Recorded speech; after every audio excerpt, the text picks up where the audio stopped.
ગુજરાતમાં છેલ્લા ઘણા સમયથી કાયદો અને વ્યવસ્થાને લઈને સવાલો ઊભા થઈ રહ્યા છે। એક તરફ અસામાજિક તત્વો છે એ લોકો દિવસે ને દિવસે બેફામ બની રહ્યા છે, તો ક્યાંક સીધા જ સવાલ અત્યારે હાલ ગુજરાત પોલીસની સામે પણ ઊભા થઈ રહ્યા છે। ત્યારે હવે અંબાજીમાંથી એક એવી ઘટના સામે આવી છે કે જેને આખા વિસ્તારમાં હલચલ મચાવી દીધી છે।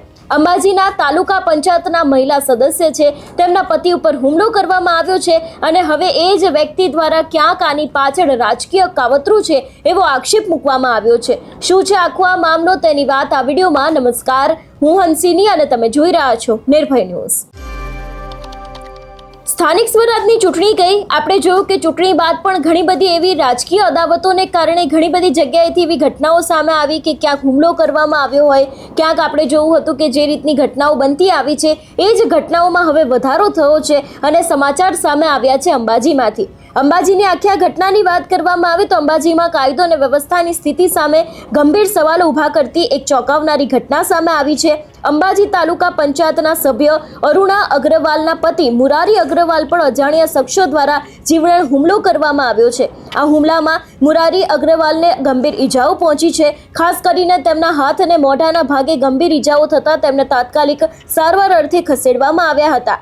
8 કિલોમીટર દૂર કાર છોડીને આરોપી ફરાર થતા પ્રાપ્ત વિગતો અનુસાર આ હુમલો છે તે અત્યંત આયોજનબદ્ધ રીતે કરવામાં આવ્યું હોવાનું કહેવાય રહ્યું છે। હુમલાખોરો નંબર પ્લેટ વગરની કારમાં આવ્યા હતા, જેથી તેમની ઓળખ છુપાવી શકાય। હુમલા બાદ આરોપીઓ તરત જ ઘટના સ્થળેથી ફરાર થઈ ગયા હતા અને પોલીસની પ્રાથમિક તપાસમાં જાણવા મળ્યું છે કે આ શખ્સોએ ઘટના સ્થળથી આશરે 8 કિલોમીટર દૂર પોતાની કાર છોડી દીધી હતી અને ત્યારબાદ ત્યાંથી નાસી છૂટ્યા હતા। હુમલાખોરો કે જેમણે આ કારનો ઉપયોગ કર્યો હતો એ બાદ તેઓ ફરાર થઈ ગયા હતા અને તેની તપાસ કરતા તે કારની અંદરથી દારૂની બોટલ પણ મળી આવી છે।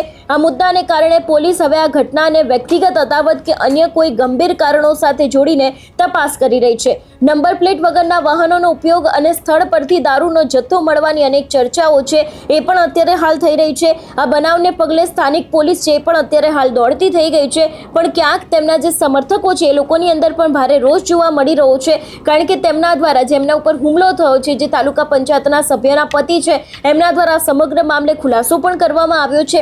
એમને એવું પણ કહ્યું છે કે તેઓ ઓફિસથી ઘરે જતા હતા એ જ વખતે આખો આ હુમલો થયો છે અને આની જ પાછળ કોઈક રાજકીય કાવતરું છે એવા પણ આક્ષેપો છે તે કરવામાં આવ્યા છે। એવું પણ કહેવામાં આવ્યું છે કે રાજકીય અદાવત છે અને આજે મહિલા સભ્ય હતા, એમના પતિ આમ તો કોંગ્રેસમાં હતા ને એ વિસ્તારમાં ટાઈ પડી હતી અને એ બાદ આ વ્યક્તિ છે તે ઘરે રહ્યા હતા અને ભારતીય જનતા પાર્ટીની બોડી બની હતી એવી પણ મળતી માહિતી અને ત્યાંના જે સૂત્રો છે એમની પાસેથી માહિતી મળી રહી છે। પણ અત્યારે હાલ આખો આ જે વિવાદ સામે આવ્યો છે કે જેમાં અત્યારે હાલ ત્યાંની જે પોલીસ છે એના ઉપર તો સવાલ ઊભા થઈ જ રહ્યા છે, પણ આખી આ ઘટનાને લઈને જે વ્યક્તિ ઉપર હુમલો થયો છે, વ્યક્તિ દ્વારા શું ખુલાસો કરવામાં આવ્યો તે સાંભળીએ। જી મુરારીભાઈ, આજે તમારી પર એટેક થયેલો હતો, શું આખી ઘટના હતી અને કયા કારણોસર એટેક થયો, કઈ જાણકારી છે? હું મારા ઓફિસથી મારા ઘરે જતો હતો તો થોડોક આગળ નીકળ્યો, રેવા પ્રભુ સદન આગળ એવું હું પહોંચ્યો, પાછળથી કોઈ વરના કરીને ગાડી આવી નંબર પ્લેટ વગરની અને સીધી મારા પાસે હાથાપાઈ કરવા લાગી કે સાઈડમાં ઊભો રહે ને એમ કરીને સીધો દંડાના સાથે મને મારવા લાગી। ક્યાં ક્યાં તમને વધારે પડતું માર માર્યો? મને પગ ઉપર મારી છે, હાથ ઉપર વાગી છે અને મને માથામાં મારવા ગયા, પણ મેં હાથથી મારો બચાવ કરેલો છે એટલે મને હાથ ઉપર ગાલ મોઢા ઉપર વાગેલું છે। જે લોકોએ તમારી પર એટેક કર્યો તેમને આગળ પણ તમે કોઈ દિવસ જોયેલા ખરે? ના, મેં એ લોકોને જોયેલા નથી, પણ મને આ રાજકીય લાગે છે। તમારી શંકા કોની ઉપર જાય છે? મારી શંકા અંબાજીના એક બે વ્યક્તિ છે એમના ઉપર જાય છે, કારણ કે એ લોકો મને રાજકીય ખૂબ હેરાન કર્યું છે અને અત્યારે વચ્ચે પણ મારે એમના જોડે થોડીક એક બે વાર બબાલ થયેલી છે એના હિસાબે। તમારું આખું નામ જણાવો। મારું આખું નામ મુરારી ઓમ પ્રકાશ અગ્રવાલ।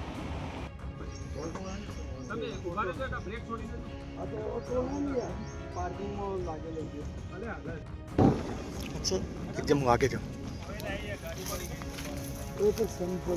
હા સરપંચ આવો તમે માતા કરજો સરપંચ।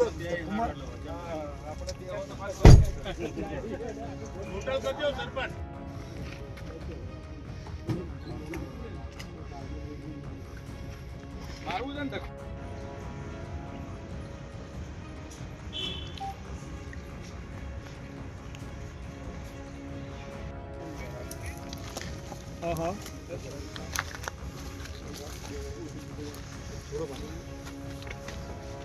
બસ લાગે છે અરે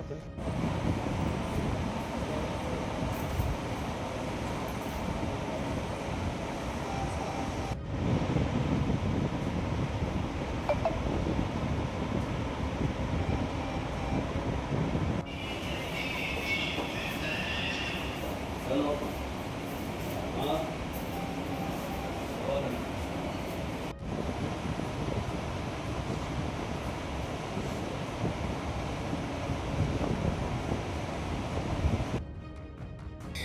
એક તરફ હવે અંબાજીના રાજકારણની અંદર પણ ભારે ગરમાવો આવ્યો છે. જે રીતે આપણે જોયું એ રીતે કે અત્યારે હાલ ક્યાંક અંબાજીના જે આ તાલુકા પંચાયતના સભ્ય છે તેમના પતિ ઉપર જ હુમલો થયો છે. જોવાનું એ પણ રહેશે કે હુમલા પાછળ ખરેખર કોણ છે.